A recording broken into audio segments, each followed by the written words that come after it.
Barnabas is the name that he was given, son of consolation, and he consoled the Apostle Paul.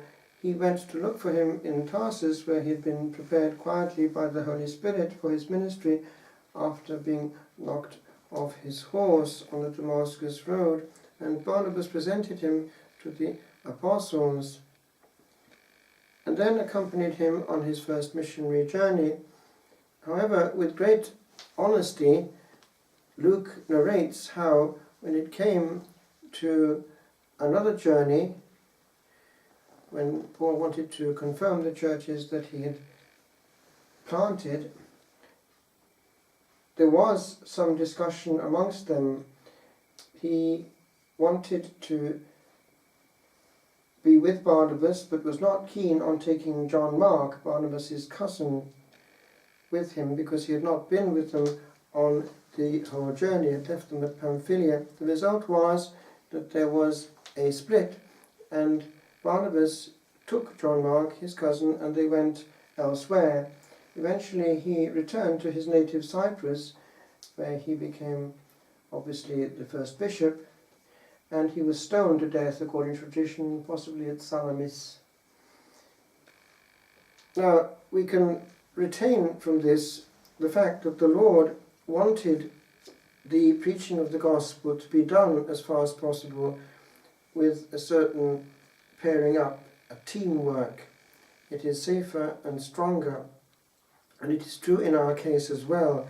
If we are working for the Lord, sometimes we find that His providence pairs us up and puts us in a complementary relationship where there is a certain functionality going on which enables the rest to happen. Otherwise we have a one-man band.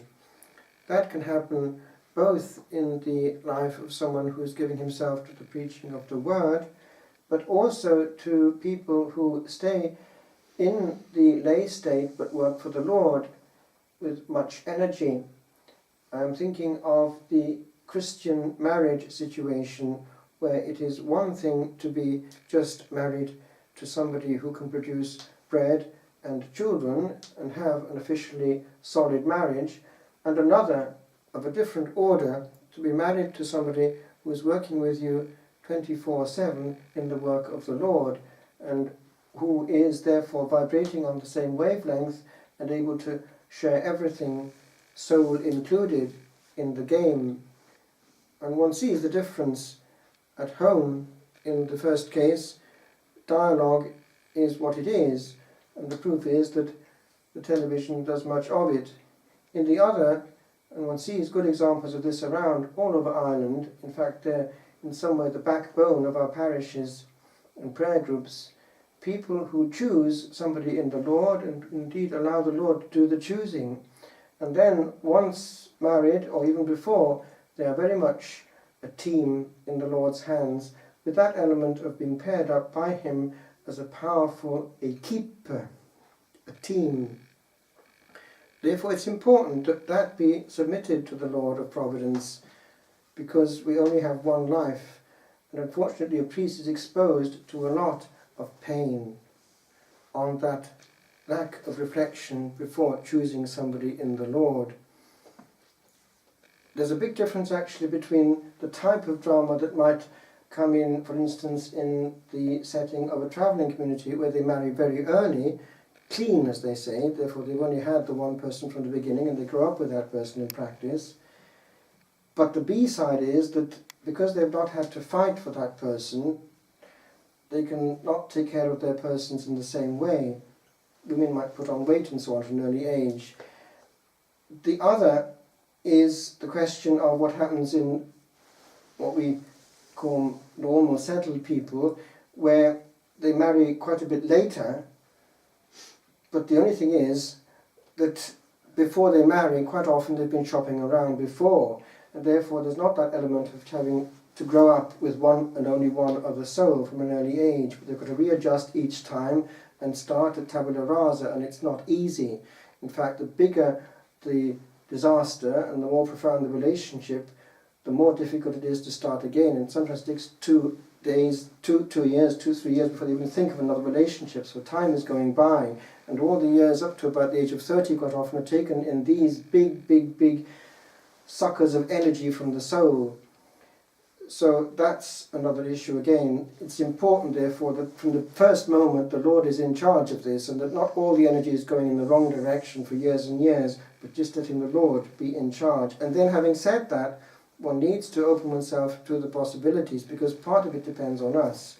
We need to, in a sense, deliberately expose ourselves to occasions of meeting, and that actually takes time.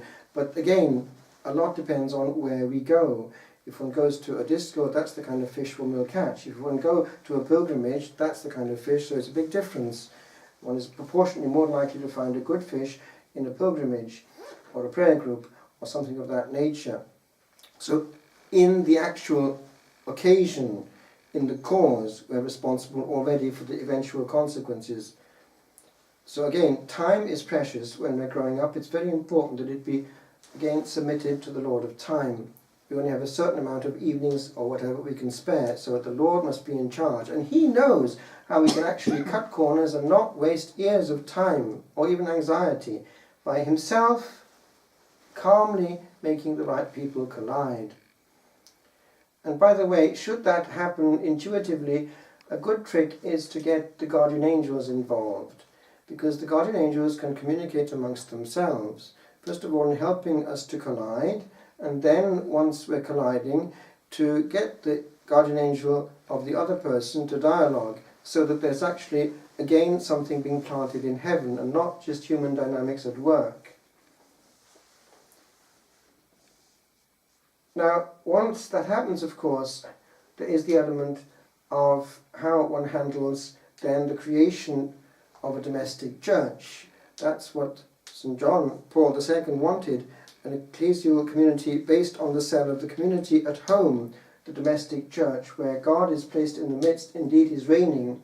Therefore an atmosphere is placed, which I would say, in concrete terms, makes this element of introducing Old Nick into the equation not exactly according to plan. One needs to be very careful that other elements do not inquinate the pure atmosphere of a home where Christ reigns. The Lord does not like blasphemy, swearing, messages coming from hostile forces coming into the hearth. Therefore it's a big question for Christian families what noises are allowed to enter the hearth. And that's a very concrete choice. It's one thing to allow EWTN to come in, or good CDs, DVDs. It's another to let unfiltered noise come in, especially hostile messages. And that's basically what's being transmitted from live television and radio in our time. It's a big choice. Now, having said that, if children are in the equation, they know the difference. And there's a lot of time and energy saved by letting a child just grow up and blossom in an atmosphere where precisely there is only love and warmth, because the rest will follow. If a child is always in touch with violence, aggression, coming from these sources, or from playgrounds or whatever, that's what that child is going to reproduce. So we actually simplify things for ourselves also in making sure that a child, by osmosis, receives and becomes what we want received and made. How does one discipline? Well, there's no easy answer, but there are several examples of extremes. I came across this by chance. It's the method which at least a child will understand, but question marks hangs over its validity.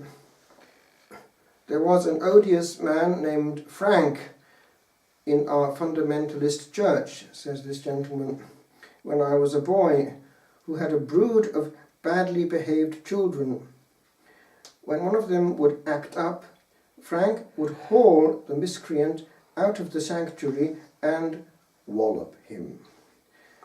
When he would reappear with the unfortunate sprog, Frank would mutter sanctimoniously, "Sometimes we need to administer love to our children."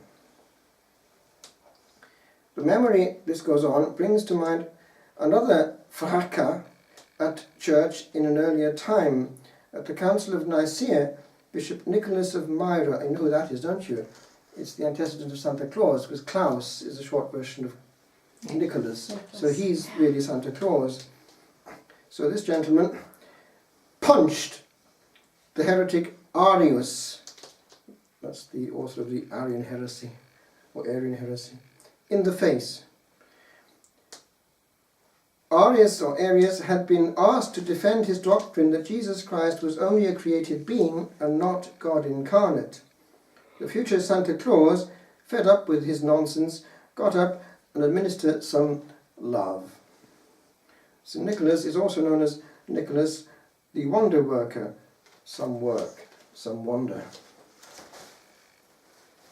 And this actually pithy article comments on this also in a more profound vein, because we sometimes have to do with people who are big children, even in theological debate. There's an Irish saying, don't argue with a fool, because an onlooker might not know the difference. And here we have this question of what one does with people who are loud heretics, basically. What does one do when administering love in this case? And it's something which concerns us all in conversation, in some shape or form. Clarity, then charity. And I would add a spice of hilarity. And he makes a good point here, which I would leave with you as you're growing up. Chesterton was an effective warrior for the faith because he was a happy warrior. You know, that serene possession of the truth doesn't raise its voice at all. Heretics are rarely happy. Good humour, therefore, is often the best antidote to the sour-faced and self-righteous seriousness of heresy. But there's a problem. Unfortunately, the heretics are often as odious as the heresy, and that's human relationships. We distinguish with difficulty the sin and the man behind it. It is not easy to disentangle sin from the sinner. It is not easy to sift the heresy from the heretic. The temptation to slap remains, and therefore our prayer also remains. Lead us not into temptation, and teach us to administer love.